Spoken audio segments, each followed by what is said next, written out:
अस्सलामुअलैकुम dear students, उम्मीद करता हूँ आप सब दोस्त खैरियत से होंगे, ठीक ठाक होंगे। डियर स्टूडेंट्स, आज की इस वीडियो में हम BSN 7th semester and post RN 3rd semester के सब्जेक्ट नर्सिंग रिसर्च के इम्पोर्टेंट पास्ट MCQs को डिस्कस करेंगे और इसको समझने की कोशिश करेंगे। वीडियो को स्टार्ट करने से पहले तमाम नए आने वाले दोस्तों से गुजारिश है कि चैनल को सब्सक्राइब करें और बेल आइकन को दबाएं ताकि नए वीडियोस की नोटिफिकेशन आप दोस्तों को टाइम पर मिलती रहे। तो डियर स्टूडेंट्स, हमारे साथ नर्सिंग रिसर्च के पास्ट MCQs में से MCQs नंबर 1 है, जिसमें कहते हैं कि knowledge developed from research can be use for research. जब हम करते हैं तो रिसर्च के दौरान हमें जो नॉलेज मिलती है, हमें जो इंफॉर्मेशन हासिल होती है, तो इस इंफॉर्मेशन को हम किस मकसद के लिए यूज़ कर सकते हैं। Option A description, option B explanation, option C prediction and option D all of the above. तो करेक्ट ऑप्शन इसमें हमारे साथ ऑल ऑफ द अबव आएगा, क्योंकि जो नॉलेज हमें रिसर्च से हासिल होती है तो इसको हम डिस्क्रिप्शन के लिए भी यूज़ कर सकते हैं, उस चीज़ के हवाले से एक्सप्लेनेशन के लिए भी यूज़ कर सकते हैं, और उससे रिलेटेड फ्यूचर में क्या हो सकता है, ठीक है, या उस चीज़ के साथ फ्यूचर में क्या हो सकता है, तो इस वजह से हम प्रेडिक्शन के लिए भी उस नॉलेज को यूज़ कर सकते हैं। तो ऑल ऑफ द अबव आएगा। MCQs 2, the appropriation and use of knowledge from other field और disciplines to guide nursing practice is. कहता है कि वो प्रोसेस जिसमें हम दूसरे फील्ड, दूसरे डिसिप्लिन डिपार्टमेंट से नॉलेज को जो है उसको हम क्या करते हैं, लेते हैं, और उस नॉलेज के बेस पर हम अपनी जो नर्सिंग प्रैक्टिस है उसको क्या करते हैं, इम्प्रूव करने की कोशिश करते हैं। तो इस प्रोसेस को क्या कहते हैं, इस अमल को बोरोविंग कहते हैं। ऑप्शन सी, ठीक है। MCQs 3, which method can be applicable for collecting qualitative data? Qualitative data को कलेक्ट करने के लिए हम कौन से मेथड को यूज़ कर सकते हैं। Option A artifact which is called visual या observation, option B interview, option C media products जिसमें हमारे साथ टेक्सचुअल होता है, विजुअल होता है, सेंसरी होता है, and option D all of these. तो हमारे साथ करेक्ट ऑप्शन डी आएगा, ठीक है। MCQs number 4, which of the following is a method of qualitative research? Qualitative research के लिए हम कौन से मेथड को यूज़ कर सकते हैं, या क्वालिटेटिव रिसर्च में हम कौन से मेथड को यूज़ करते हैं। तो करेक्ट ऑप्शन हमारे साथ इसमें ऑप्शन ए आता है, which is grounded theory research, ठीक है। MCQs 5, deductive reasoning is applied in. Deductive reasoning को हम कहाँ पर अप्लाई करते हैं, या कौन से किस्म की रिसर्च में हम डिडक्टिव रीजनिंग करते हैं। तो करेक्ट ऑप्शन इसमें हमारे साथ ऑप्शन बी आएगा, विच इज़ क्वांटिटेटिव रिसर्च में हम क्या करते हैं, डिडक्टिव रीजनिंग करते हैं, जिसमें हम जनरल से क्या करते हैं, स्पेसिफिक की तरफ जाते हैं, और स्पेसिफिक पार्टिकुलर चीज़ के बारे में हम क्या करते हैं, कंक्लूजन पेश करते हैं। MCQ 6, which of the following is a qualitative research design where live experiences of individual are examined in their live world? ठीक है, कहते हैं कि मंदर झेल में से क्वालिटेटिव रिसर्च डिज़ाइन कौन सी है, मतलब क्वालिटेटिव रिसर्च की वो कौन सी डिज़ाइन है जिसमें हम जो इंडिविजुअल होते हैं, जो पार्टिसिपेंट होते हैं, उनको हम लाइवली क्या कर रहे होते हैं, मॉनिटर कर रहे होते हैं, ऑब्जर्व कर रहे होते हैं, और उनकी ऑब्जर्वेशन से हम डेटा लेते हैं। तो करेक्ट ऑप्शन इसमें हमारे साथ ऑप्शन बी आएगा, विच इज़ फिनोमिनोलॉजी। फिनोमिनोलॉजी ये हमारे साथ क्वालिटेटिव रिसर्च की वो डिज़ाइन है, वो मेथड है जिसमें हम क्या करते हैं, पेशेंट को लाइवली क्या करते हैं, मॉनिटर करते हैं, उनको ऑब्जर्व कर रहे होते हैं, उनको हमने अंडर ऑब्जर्वेशन रखा हुआ होता है, और उनसे डेटा हम हासिल करते हैं, ठीक है। MCQ 7, which of the following is a characteristics of qualitative research. Qualitative research की मंजिल में से कौन सी खसूसियत है, मतलब क्वालिटेटिव रिसर्च में हम क्या करते हैं। तो क्वालिटेटिव रिसर्च में हम इंडक्टिव प्रोसेस को क्या करते हैं, यूज़ करते हैं, या इंडक्टिव रीजनिंग करते हैं। MCQs 8, Which of the following qualitative method focuses on description and interpretation of cultural behavior? कहते हैं कि qualitative method मंदरज़ेल में से कौन से qualitative method को हम यूज़ करते हैं, जिसमें हम क्या करते हैं, जिसमें हम लोगों की जो cultural behavior है उस पर हम description करते हैं और उस पर हम interpretation करते हैं, मतलब सोच विचार करते हैं। ठीक है, तो वो हमारे साथ इथनोग्राफी है। क्वालिटेटिव मेथड में, इथनोग्राफी में हम क्या करते हैं, लोगों के जो कल्चर बिहेवियर है उसको हम डिस्क्राइब करते हैं और उस पर हम सोच विचार करते हैं, उसको अंडरस्टैंड करने की कोशिश करते हैं। MCQs 9 declaration of Helsinki is related to, Helsinki की जो डिक्लेरेशन है ये किस चीज़ से रिलेटेड है, तो करेक्ट ऑप्शन इसमें हमारे साथ ऑप्शन सी आता है। ठीक है, मतलब ethical standards in research, research जब भी हम करेंगे तो एथिकल स्टैंडर्ड्स को मद्देनज़र रखते हुए हम क्या करेंगे, अपने रिसर्च को परफॉर्म करेंगे।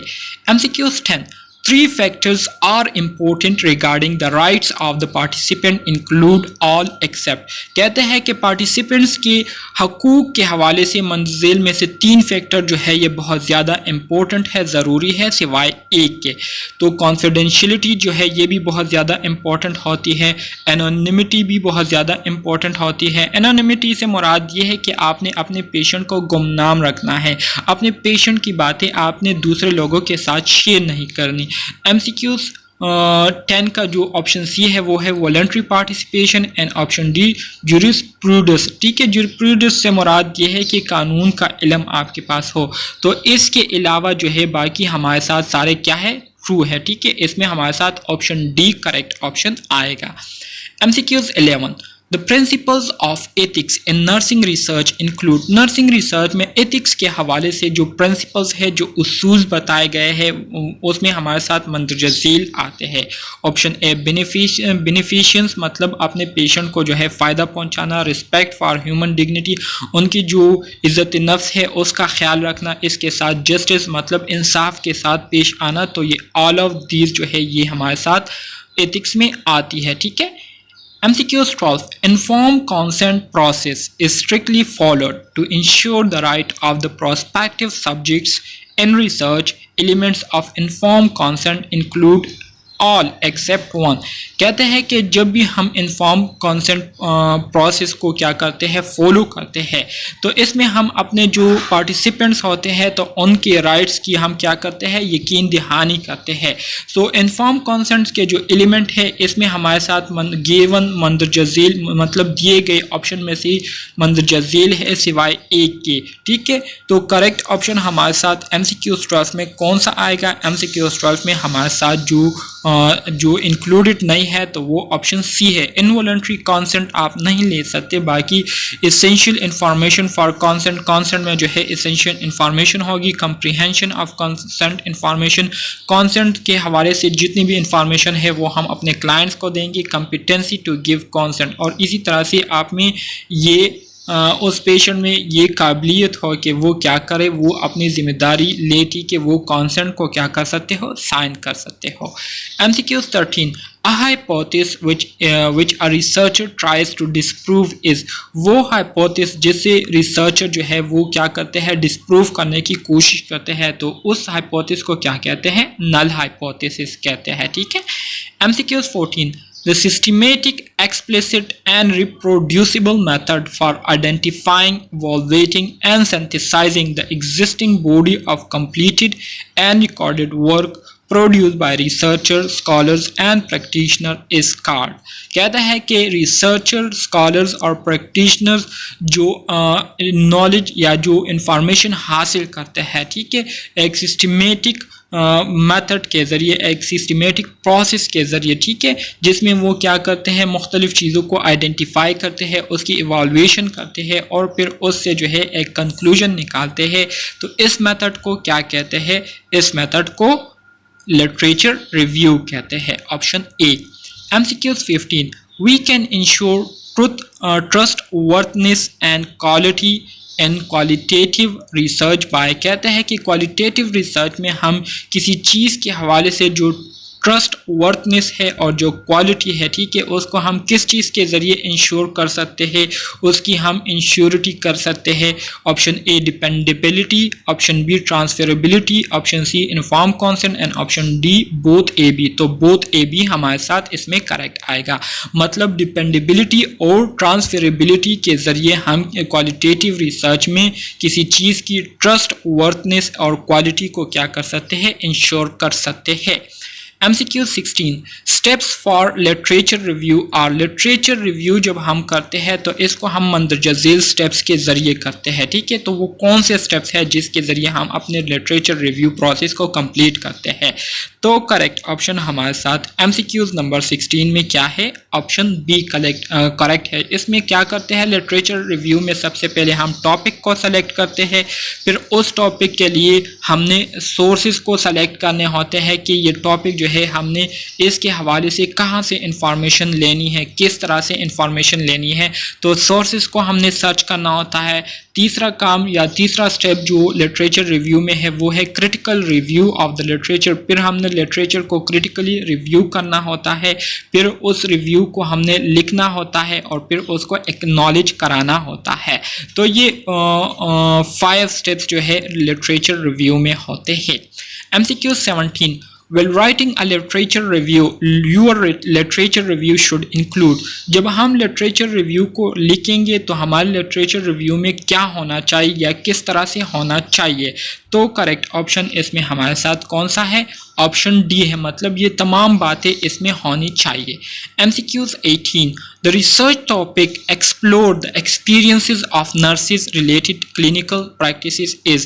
कहते हैं वो रिसर्च टॉपिक जो कि हमें नर्सेज के से रिलेटेड जो क्लिनिकल प्रैक्टिसेस करते हैं, तो उस क्लिनिकल प्रैक्टिसेस के हवाले से हमें क्या करती है, उनके जो एक्सपीरियंसेस है उसके हवाले से हमें बताती है। तो उसको क्या कहते हैं, उस रिसर्च टॉपिक को qualitative research, quantitative research, both A B. तो करेक्ट ऑप्शन हमारे साथ MCQs 18 में क्या है, क्वालिटेटिव रिसर्च है। क्वालिटेटिव रिसर्च में हम क्लिनिकल प्रैक्टिस के हवाले से हमने जो एक्सपीरियंस किया होता है तो उसको हम क्या करते हैं, एक्सप्लोर करते हैं, ठीक है। MCQs 19 A concise clear statement of the specific goal or aim of the study that is generated from the research problem is called। कहते हैं कि रिसर्च प्रॉब्लम से हम जो कॉन्साइज क्लियर स्टेटमेंट हासिल करते हैं एक ख़ास गोल या एम के लिए जिसको हमने स्टडी करना होता है, तो उसको क्या कहते हैं, रिसर्च हाइपोथेसिस, रिसर्च प्रॉब्लम या रिसर्च पर्पस, ठीक है। तो ऑप्शन सी इसमें हमारे साथ करेक्ट आएगा, ठीक है, ऑप्शन सी रिसर्च पर्पस, ठीक है। MCQs नंबर 19 हो गया। MCQs नंबर 20 में हमारे साथ कहते हैं कि the sitting is the location in which a study is conducted, the setting in which the artificial environment is created for doing research। कहते हैं कि सिटिंग ये असल में हमारे साथ एक एरिया होती है जहाँ पर हमने क्या करना होता है, स्टडी को करना होता है, रिसर्च को करना होता है। सो वो एरिया या वो सिटिंग जहाँ पर हम आर्टिफिशियली एनवायरनमेंट को क्या करते हैं, उसको हम क्या करते हैं, क्रिएट करते हैं, बनाते हैं, माहौल बनाते हैं और उसमें फिर हम क्या करते हैं, रिसर्च को करते हैं। तो इसको क्या कहते हैं, natural setting, partial control setting या हाईली कंट्रोल सेटिंग या नन ऑफ दीज। तो करेक्ट ऑप्शन इसमें हमारे साथ ऑप्शन सी आएगा, विच इज़ हाईली कंट्रोल, जो कि हमारे कंट्रोल में होता है, जिसको हम अपनी मर्जी के मुताबिक चेंज कर सकते हो। MCQs 21 Rigor is the striving for excellence in research which involve all except one। कहते हैं कि रिगर जो है ये असल में हमारे साथ एक कोशिश होती है कि हम इसको क्या करें, रिसर्च में क्या करें, एक्सीलेंसी लाए, उसमें बेहतरी लाए। तो रिगर में हमारे साथ मंदरज़ेल में से तमाम बातें आती है सिवाय एक के। तो करेक्ट ऑप्शन MCQs 21 का हमारे साथ ऑप्शन डी है, कंट्राडिक्ट विद डिटेल, ठीक है। मतलब इसमें हम डिसिप्लिन को भी फॉलो करेंगे, एडहेरेंस टू डिटेल के साथ रहेंगे, उसके मुताबिक काम करेंगे और एक्यूरेसी को जो है, एक्यूरेसी की जो मिकदार है या उसकी जो स्टैंडर्ड है उसको हम जो है सबसे ऊपर रखेंगे। तो इन तीनों के अलावा ये तीन जो है ठीक है, सिवाय कंट्राडिक्ट विद डिटेल, इससे ये हमारे साथ नहीं आता रिगर में, ठीक है। MCQs 22 A study was carried out on the association between smoking and lungs cancer. कहते हैं कि स्मोकिंग और लंग्स कैंसर के हवाले से एक स्टडी की गई, रिसर्च की गई। The finding are applied to the population who has similar characteristic, और इस फाइंडिंग को जो है फिर हमने ओवरऑल पॉपुलेशन पर अप्लाई किया जिनमें इससे रिलेटेड सिमिलर कैरेक्टरिस्टिक्स पाए जाते थे। तो इसको क्या कहेंगे? रिगर, जनरलाइजेबिलिटी, कंट्रोल या नन ऑफ द अबव। तो इसको हम MCQs 22 में इसको हम क्या कहेंगे? इसको हम जनरलाइजेबिलिटी कहेंगे, क्योंकि सैंपल से हमने स्टडी ली और उस सैंपल की स्टडी को हमने ओवरऑल पॉपुलेशन पर अप्लाई कर दिया, जनरलाइज इसको हमने कर दिया, तो इस वजह से ये हमारे साथ जनरलाइजेबिलिटी आएगी। MCQs 23, a nurse carried out a research study which was formal, objective and systematic। कहते हैं एक नर्स ने जो है एक रिसर्च स्टडी की जो कि फॉर्मल थी, ऑब्जेक्टिव थी, मतलब एक ख़ास मकसद के लिए थी, और सिस्टमेटिक थी, मतलब स्टेप वाइज थी। ठीक है। She used numerical data for data collection about the independent and dependent variables। उन्होंने जो है डिपेंडेंट और इंडिपेंडेंट वेरिएबल्स के लिए numerical data को क्या किया? यूज़ किया। ठीक है। The statement show the study design। तो ये स्टेटमेंट हमें किस तरह की स्टडी डिज़ाइन को शो करती है? आया ये क्वालिटेटिव स्टडी डिज़ाइन है या क्वांटिटेटिव है या ग्राउंडेड थ्योरी या हिस्टोरिकल है? तो ये हमारे साथ क्वांटिटेटिव डिज़ाइन है। ठीक है। ऑप्शन ए हमारे साथ करेक्ट आएगा। MCQ 24 में कहता है कि which research design has the least concern about generalising its finding. ठीक है। कहता है कि वो कौन सी रिसर्च मेथड है जिसमें हम जो है जो नॉलेज होती है, जो इंफॉर्मेशन हमने हासिल की होती है, तो उसको हम जनरलाइज नहीं करते। ठीक है। Option A experimental, option B causal experimental, option C comparative या ऑप्शन डी डिस्क्रिप्टिव। तो हमारे साथ ऑप्शन डी इसमें हमारे साथ क्या आएगा? करेक्ट आएगा। MCQ 25 में कहता है कि the researcher wants to study the association of smoking with cancer. Researcher जो है ये चाहते हैं कि वो स्मोकिंग के बारे में क्या करे? स्टडी करे, जिसकी वजह से लोगों को कैंसर हुआ है। फॉर दिस पर्पस, इस मकसद के लिए रिसर्चर जो है वो रिव्यू कर रहे हैं, मेडिकल रिकॉर्ड्स को देख रहे हैं, ताकि वो एग्जामिन करे, मालूम करे प्रीवियस हिस्ट्री ऑफ स्मोकिंग की जो पिछले हिस्ट्री है उसको मालूम करे, जिसकी वजह से पेशेंट को कैंसर हुआ था।